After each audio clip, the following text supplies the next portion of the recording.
Hi, my friends. So today is Maundy Thursday, and I have a special story that I would like to share with you on this sacred day.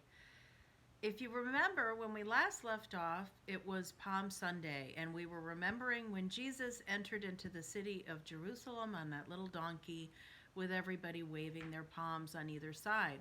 Now, in the story, he is in what the Bible calls the upper room, and Jesus is there with his friends, the disciples.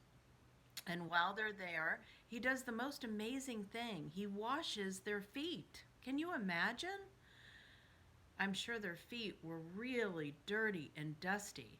It was very common back then to wash your feet a lot because of the dusty roads. People washed their feet like they washed their hands, but to have somebody else wash their feet, particularly someone that was so important to them, someone they respected so much, a teacher, a mentor like Jesus, well, they didn't think they were worthy and they said, "No, you can't wash our feet. We should be washing your feet." But Jesus said no.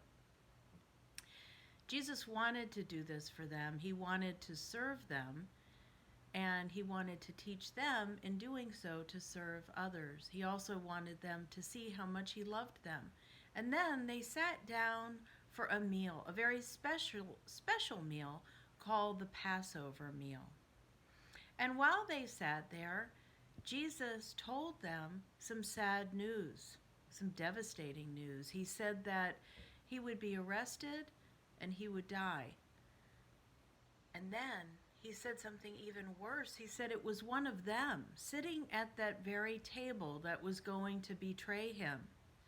Well, the disciples, as you can imagine, were shocked and horrified. They couldn't imagine such a thing, all of this terrible news. And so they said, "No, this can't happen." And then he took a piece of bread and he took his cup of wine and he said, "From now on, when you take the bread and you drink the wine, I want you to remember me." He wanted them to remember this special time that they were having together.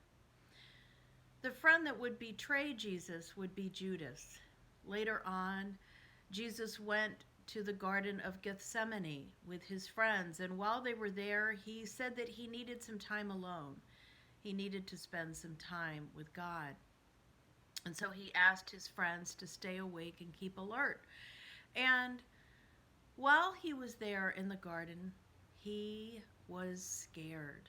We don't often think of Jesus as ever being scared, but he was scared. And so he needed that time to pray to God and to talk to God and actually be kind of angry with God. And so later on, the soldiers came and would arrest him. And Judas, that dear friend of his, came and gave him a kiss on the cheek to show them that that was Jesus. He had been paid 30 pieces of silver to do this. And so he betrayed Jesus in doing this. And then they took Jesus away. Now, when we tell this story, we oftentimes think about Judas because many of the great stories have a villain in them. Think of Darth Vader in Star Wars, or Scar in The Lion King, or Maleficent in Sleeping Beauty.